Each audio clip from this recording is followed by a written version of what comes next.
नमस्कार दोस्तों, बिहारी खाना चैनल में आपका एक बार फिर से स्वागत है। आज मैं घर में ही वनीला आइसक्रीम बनाने जा रही हूँ। ये बहुत ही इजी रेसिपी है और बहुत ही कम सामग्री में ये बनकर तैयार हो जाता है। हमें सिर्फ इसके लिए 3 सामग्री की आवश्यकता है। कंडेंस मिल्क, ये मैंने घर में ही बनाया है, वनीला एसेंस और अमूल फ्रेश क्रीम। आप किसी भी ब्रांड का क्रीम ले सकते हैं या आप घर में भी क्रीम बनाया हुआ उसका भी आइसक्रीम बना सकते हैं।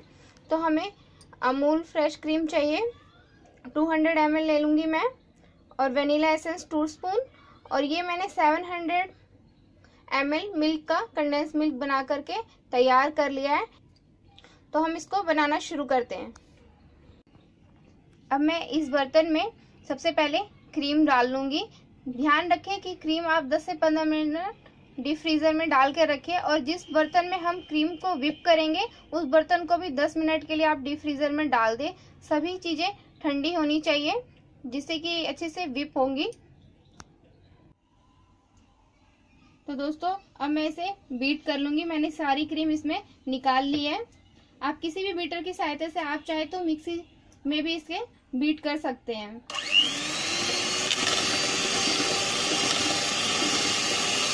इसे हम लगभग 10 से 15 मिनट बीट कर लेंगे ताकि अच्छे से फ्लफी हो जाए।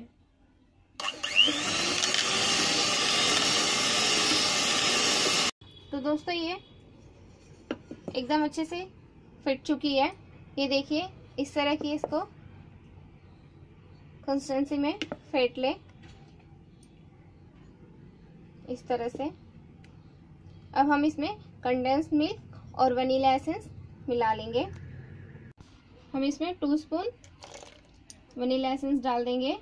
जो दोस्तों, ये ज़रूरी नहीं है, अगर आपके घर पे अवेलेबल ना हो तो इसके बिना भी बन सकता है। ये सिर्फ फ्रेगनेंस के लिए है। और ये कंडेंस मिल्क जो कि मैंने घर पे ही बनाई है, और इसका मैं लिंक आपके डिस्क्रिप्शन बॉक्स में डाल दूंगी। आप इसे घर पे आसानी से बना सकते हैं।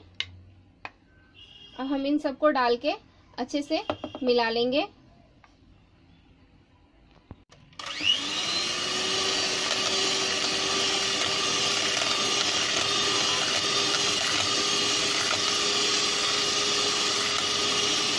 बस इस तरह से हम मिला के, इसे ज़्यादा नहीं मिलाना है। मैंने इसमें सारी सामग्री मिला ली है।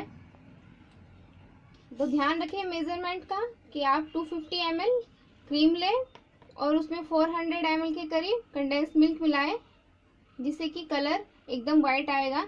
मैंने इसमें थोड़ा सा कंडेंस मिल्क ज़्यादा मिलाया है ताकि थोड़ा सा कलर इस तरह का आए। अच्छा लगता है इस तरह का कलर, और इसका टेस्ट भी मैंने टेस्ट किया तो काफ़ी अच्छा है। अब हम इस पर एक बटर पेपर डाल देंगे। दोस्तों, बटर पेपर डालने का ये कारण है कि बटर पेपर डालने से इस पर बर्फ नहीं जमेगी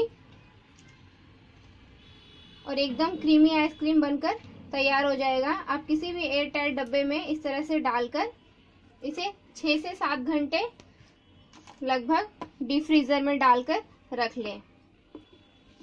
इसी तरह से हम छोटे छोटे मोल्ड्स में भी डाल लेंगे। इन तरह की हम इसमें भी डाल लेंगे। ये मैंने आइसक्रीम खा के रखी हुई थी कप वॉश करके। दोस्तों, आप किसी भी बर्तन में डालकर उसे अच्छे से, या तो होम फॉइल जो होता है वो डालकर, जिससे कि इस पे बर्फ ना जमे और एकदम क्रीमी आइसक्रीम बनकर तैयार हो। इस तरह से हम इसे अब डीप फ्रीजर में रख देंगे 7 से 8 घंटे के लिए।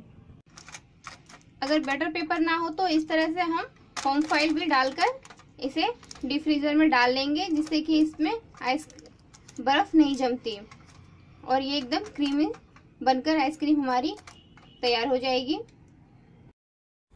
तो दोस्तों, 8 घंटे के बाद हमारी आइसक्रीम बनकर तैयार है। अब मैं इसमें से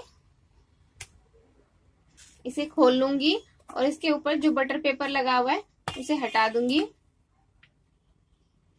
एकदम क्रीमी आइसक्रीम हमारी बनकर तैयार है। ये देखिए,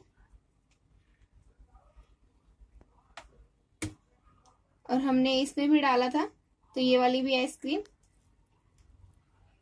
देखिए एकदम क्रीमी आइसक्रीम बनकर हमारी तैयार है। आप इसी तरह से घर पर इजीली एकदम क्रीमी वनीला आइसक्रीम बनाकर तैयार कर लें और ये बच्चों को बहुत पसंद आता है दोस्तों। तो आप इस पे चाहे तो सर्व करने के साथ चॉकलेट सिरप डालकर बच्चों को दें, बहुत अच्छा लगेगा। तो दोस्तों ये रेसिपी आप अपने घर में जरूर ट्राई करना और आपको ये कैसी लगी मुझे कमेंट जरूर करना। अगर आपको मेरा ये वीडियो पसंद आए तो मेरे वीडियो को लाइक करें, मेरे चैनल को सब्सक्राइब करें और अपने फ्रेंड्स और फैमिली में जरूर शेयर करें। Thank you for watching.